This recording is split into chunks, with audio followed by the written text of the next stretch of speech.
Get happy outdoors. We're going for tiger muskie. I need a big. This is what the muskie are eating. Oh, he's barely hooked. See, all these are muskie and pike flies right here. Oh boy! Just took it like a rock. And there's the fly that we caught the big 40-pluser on. That was fun.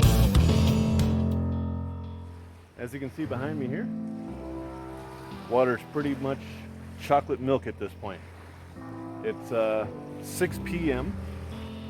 So yeah, the boaters have been out here all day long, stirring up, creating a wake that then murks up the shoreline, and then it extends further and further throughout the day with the more wake there is. And it looks like this. Now that's over 100 yards out from the shore. So I don't know where I'm gonna fish this evening, but we're gonna try to find some clear water because we know the muskies, based on my experience alone, they prefer clear water. Basically, you got to fish from sunrise, from right before sunrise till about 10 a.m. or 11 a.m. and then your day is pretty much done with muskie fishing. So that's pretty much what you can expect when you come out here, is all the boats and stuff. So let's get at it, guys. Getting on the boat and getting going.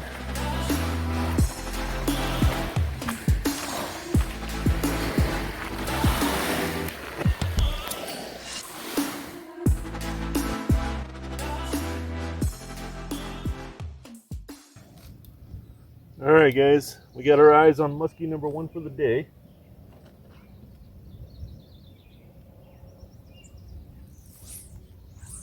I don't know if I should throw in front of that branch or behind it.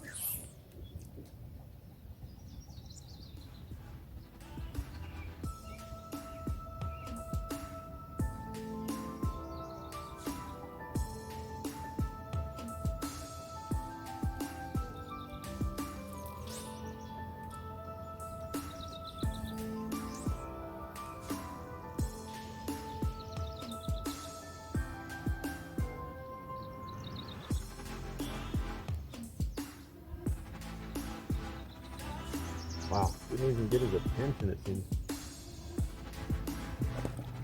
Alright, let's see if we can't spot another one. Doesn't even seem interested. Interesting.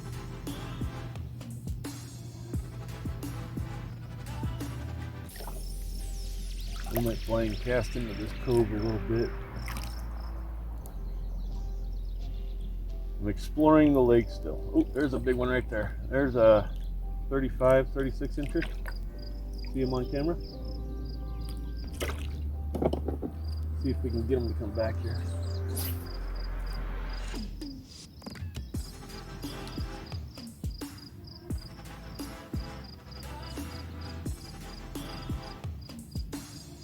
Nope, he didn't want it. Let's see if we can get it far enough in front of him.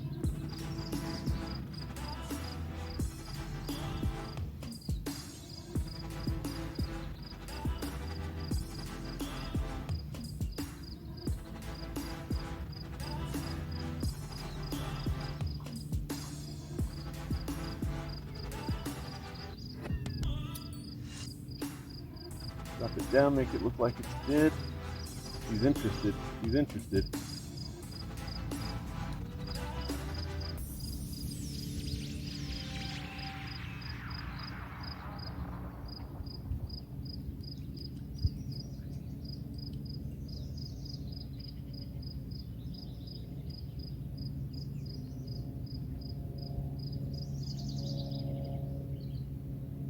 Ah, finally. That's the first time we've found two muskie closer than 100 yards apart.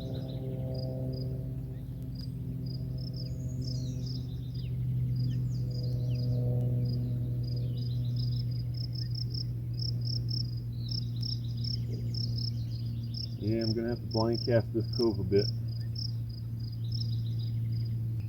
I got the sinking line on this one here.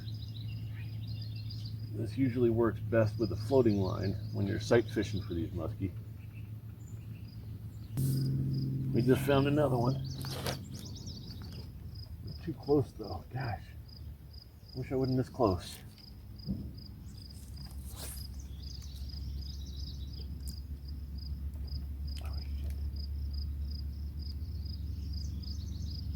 Oh man, these are all super spooky over here.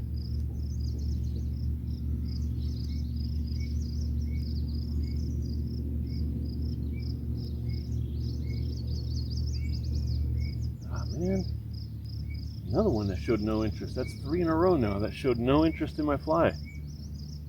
I'm on the shoreline here that is most accessible to all the people.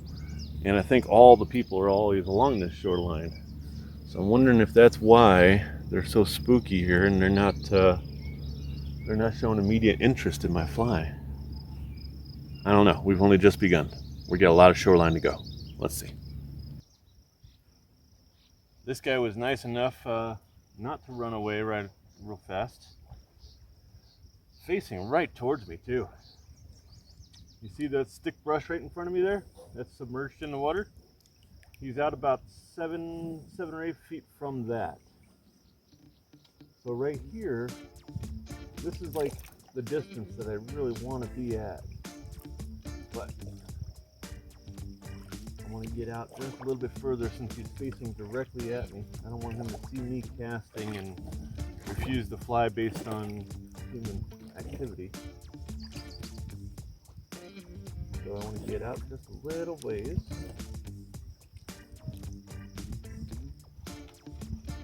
And my key strategy here is I want enough line out because I know he's going to follow. And I want him to follow it and take it before it gets to the boat. So right here, I have enough casting distance. I'm going to go ahead and stand up now. Hopefully that doesn't spook him. Standing up allows me to work the fly a lot better. And we'll use the floating line on this guy because he's only about 4 feet deep. Let's see what happens, guys.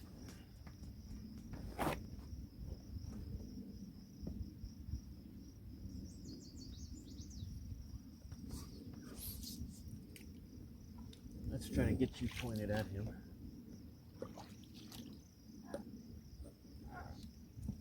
Get the fly wet.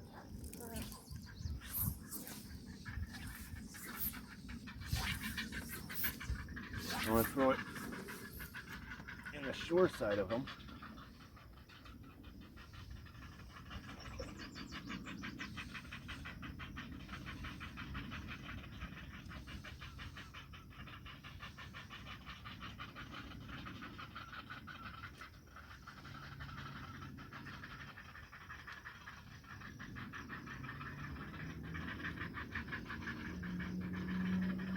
Come on, take it. I want to get a hookup on film so bad.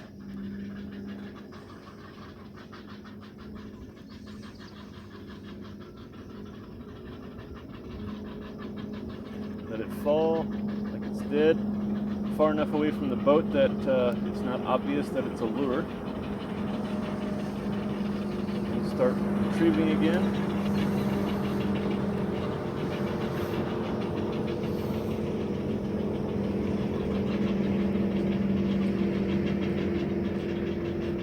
Got nothing, no follow or anything.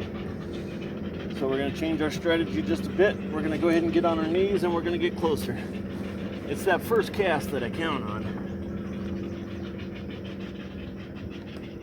It's funny because when they follow it, sometimes they'll stay a good 5 feet away from you. You'll be looking right behind your fly like, did they follow it? Did they follow it? And you won't be able to see them because you can't see quite far enough away. They have a knack for just being invisible, I swear. Really good at it. So let's sneak up on him one more time here, see if he's still there. I have not successfully hooked up on a 40+ inch muskie by sight fishing yet. I've seen quite a few and I've cast for quite a few, had them follow it, but never hooked up yet. So I've seen quite a few 40+ inch muskies by sight fishing like this. And this is one.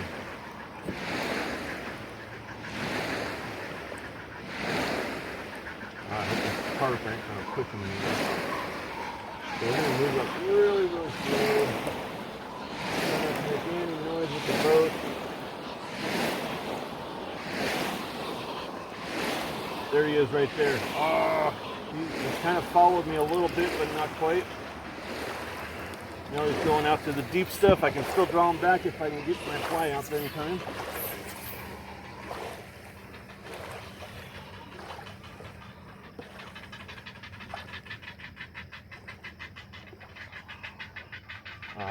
Got all kinds of debris in my line.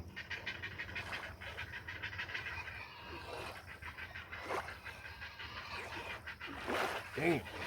He moved like 5 feet. He followed the fly about 5 feet from where he was, and that was it. He just stayed right there.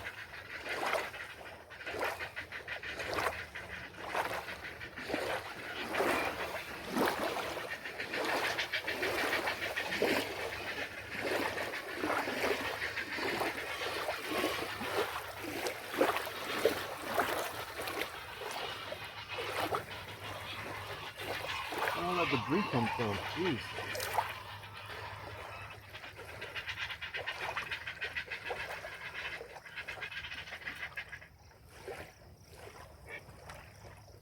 Alright.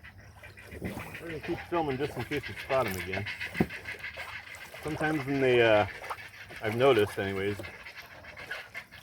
when they do spook out of where they were, that's a carp.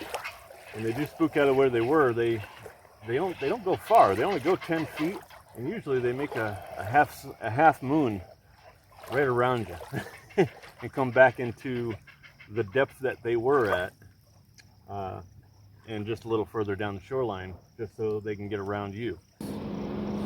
Biggest issue I have with this lake is the water sports. The water skiers and the wakeboarders. Oh, the wakeboarder boat, that's the worst boat possible. I mean, they murk up the water so quick, and they get out at like 10 a.m. So your fishing's done at 10 or 11 a.m. Because of the wakeboarding boat. That wakeboarding boat, they're wake surfers basically. So they, oh, there's the muskie. There he is. Oh, 40 plus. He was coming back. He was coming back. I should anchor right here. I want to anchor right here and wait for him. He saw the boat though, so he swam away real quick. But he was coming back. So anyways, that wakeboarder boat, it makes the biggest waves behind it. And I think there's 2 boats out here that are wakeboard boats. And those are the worst boats for fishing, guys. I mean, we don't like that at all, because that makes just a huge wave, crashes on the shoreline, murks it up real quick, and just really blows the fishing up. So I've been debating if I should try to go up to them and ask them what their schedule is to see what days they're not going to be on the lake. And those would be the days that I'd want to be on the lake. Right now I'm in casting distance to where he was originally laying, and I'm straight out in front where I last saw him. So I'm thinking I could blind cast a little bit in this area right here, do some blind casting. So sight fishing isn't just, when I say sight fishing, I don't specifically mean that I can see the fish that I'm casting to, but what I do mean is that I can see that there was a fish there in the area, or I know where he was laying, and if he spooked at all, and then I'm going to blind cast in that area, I still consider that sight fishing, but I'll blind cast for him after that point. So let's see how it goes, guys.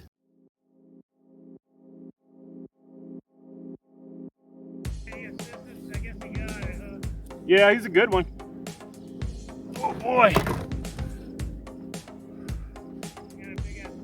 Oh God. Whew. Oh man. This is the size I've been wanting to hook up with. He's a 40-incher.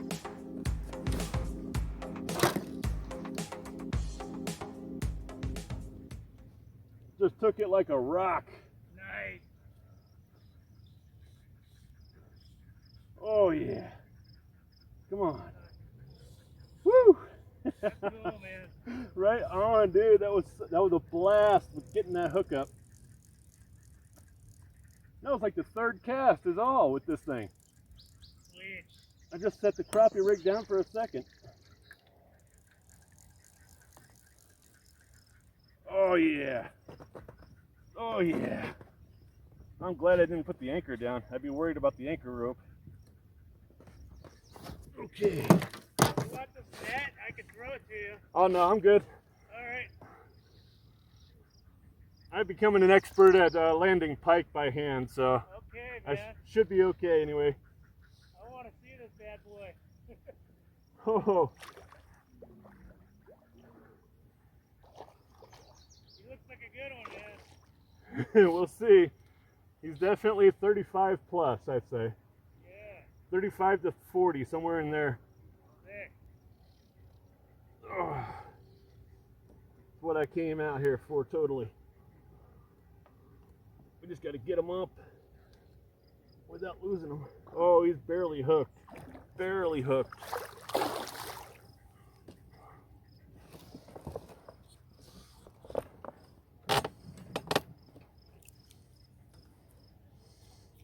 Oh, come on. You're almost in.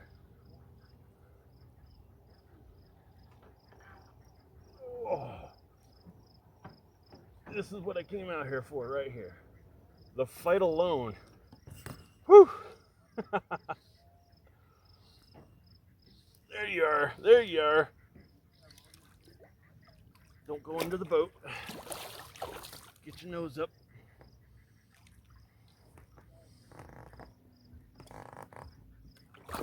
Oh yeah. Oh, hell yeah. Nice, man. Let me get a picture of you. We got Send it to you. exactly 41. 41-inch muskie, man. 41. Yeah, baby, 41. Tiger muskie. Woo! See what he ate there? Get over it.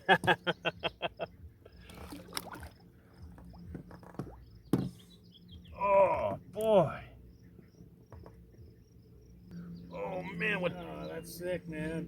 All right, you got me stoked now. I gotta start getting my tennis elbow ready here. Action.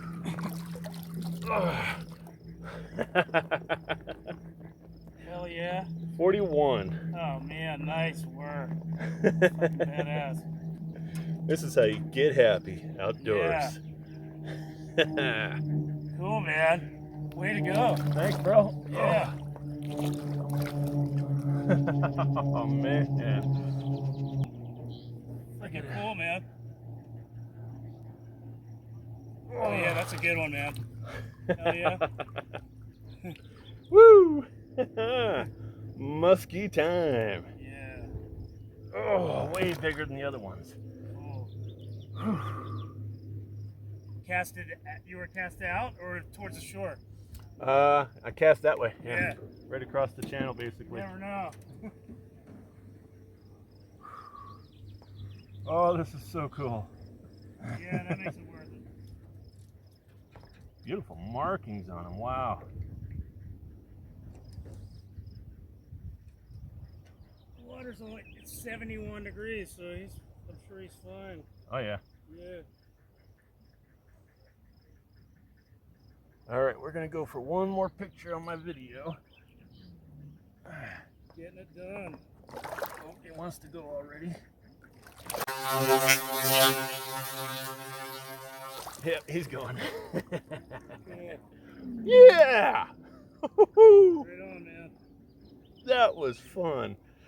That was fun. Just hit like a rock.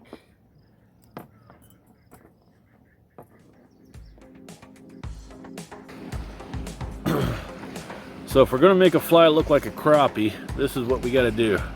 We gotta make them look like this right here.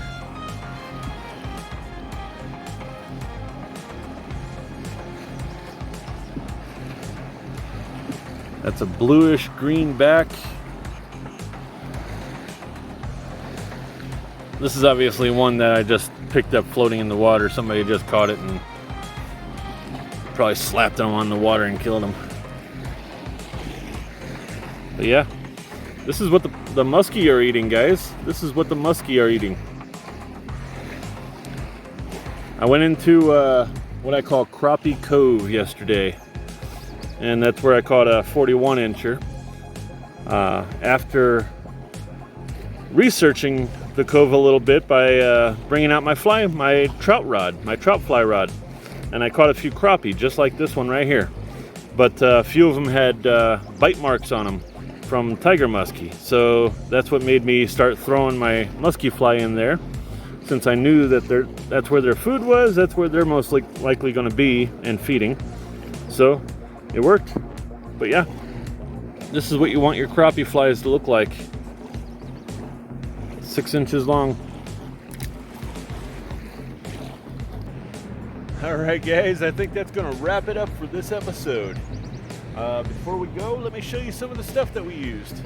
We got 2 fly rods here.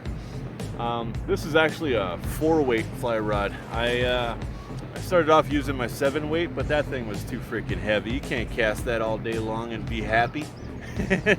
So I went ahead and threw the 7-weight line, floating line, on my 4-weight rod. Easy to cast that way. And you see the black fly there? We had some good luck on that one. We caught, 3 altogether on that one, but on this particular fly, I didn't get anything over, I think, 32 inches is about the biggest one. But that does not to say that it won't work for the 50 inches. It's just all I threw it for.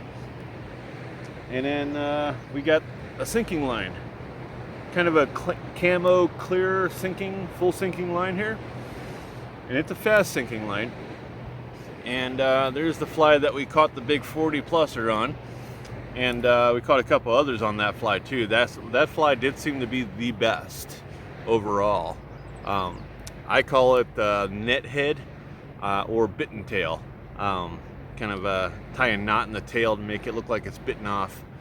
So yeah, not huge. I mean, these guys are only 3.5, 4 inches long, these flies. But this rod here is the sinking line is the one that I caught the 40 pluser on, and I was blind casting when I caught him, so I had no idea he was even there. And this is a 5/6 weight. Handled him perfectly. I mean, this is my favorite pike fly fishing rod right here. This it's a cheapo Cortland 2-piece that tells you how old it is. It's over a decade old. Literally. I've had this thing since I made my Northern Pike Fly Fishing DVD. This is actually one that I caught the state record on. This rod itself, the 5/6 weight, 9 foot. So yeah, it worked fine. It worked great. And being a cheapo rod, I don't mind if it gets broken by one of these big muskies or anything like that. So it's really fun to use, really easy to cast. I can cast it as far as I need to. And the fighting is fantastic. I get all the feel out of it. It makes for a really, really fun fight. So yeah, 5/6 weight, 9 foot. Now, show you what I bring with you as far as tackle goes. Instead of bringing a whole fly vest and all that stuff, fly pack, I just bring a CD case. That's right. It says pike flies on there. These are a decade-old pike flies. I can't tie new ones now because somebody stole all my fly tying gear, but we're going to replace that soon. And you see I've got forceps, nippers, and a rag right there. That's all I take with me when I go pike or muskie fishing. So let's show you what's in this thing. So let's show you what's in the CD case full of pike flies here. You notice how basically I don't need to zip it all the way. Okay, I zip the bottom and the side, but I leave the top open for all the feathers and stuff to hang out. So it works great. I mean, I discovered this over a decade ago, and I just never really I went ahead and bought a whole supply of it to sell online. I sold out really quick to the people that were local to the area that I was fishing. So I don't know, I just didn't re-up on, I just never re-upped on the order is all.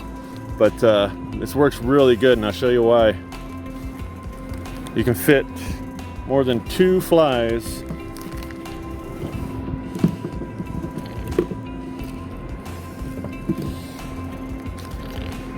per each page, on each side of each page. So you see all these are musky and pike flies right here. Got lots of them in here. We've got over 100 flies in this one little CD case that just cost $4 or $5 over at the dollar store. The material that's in between, that the CDs, you know, the CD face lays against, it actually dries the flies and keeps the hooks from rusting. So it works really good, surprisingly. Something I discovered on my own. Nobody told me about it. But best way to hold my pike flies instead of hooking them into a foam box or anything. So yeah, black worked good along with the minnow type flies. They worked really good. Smaller sometimes is better. But yeah, and in the front here we've got our leaders and tippets. Some extra steel leader, some scissors to cut a fly down to size if I need to, and that's it, guys. That's what's in the pike box, you could say. And like I said, you just zip it up, let those feathers hang out, you're good to go. You might want to try it, guys. You can fit a lot of flies in that thing. You can tell it's completely full. So yeah. And I can clip it. I got this little clip on, and I got a little clip on it right here that I can just clip to one of my belt buckle strap or my belt straps on my pants. So I don't even have to pay attention to it being there. And of course, I never carry a net with me. You know, you saw that from the video. All right, everybody. So I think that wraps us up here. That's musky fishing with a fly rod at Pine View Reservoir here in Utah. So I'm pretty much, I don't know where I'm gonna go next, but stay tuned and we'll see. Until then, get happy outdoors. You bet. And most important, don't forget to enjoy the little things. Have fun.